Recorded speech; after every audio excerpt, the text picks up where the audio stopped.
Alright, so what we're going to talk about now is speech development pre and post palatoplasty.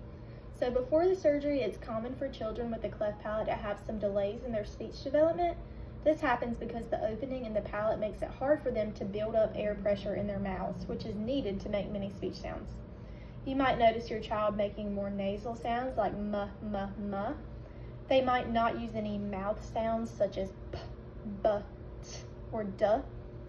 They might have speech that sounds a little nasal or a little unclear, and they might use simpler or fewer words overall.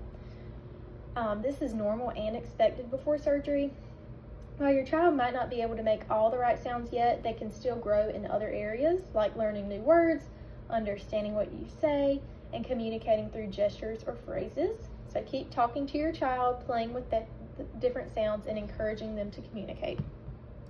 Now, after surgery, once your child's palate has been repaired, they'll finally have the ability to make many new sounds, but first they'll need some time to learn how to use their new palate.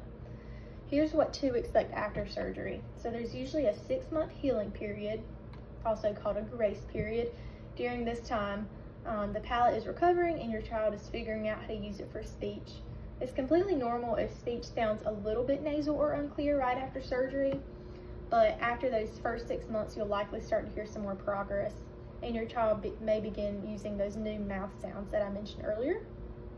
And speech will usually become clearer as your child practices and learns.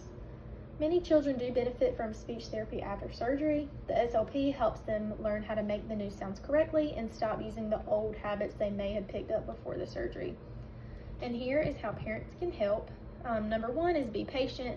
Progress takes time, especially right after surgery. Step number 2, keep talking and playing with your child. Model clear speech, but don't pressure them to repeat everything perfectly. Step 3, you want to celebrate the small successes. Each new sound or word is a big step. And then step 4 is to stay in touch with your child's cleft team and speech therapist to make sure their progress stays on track.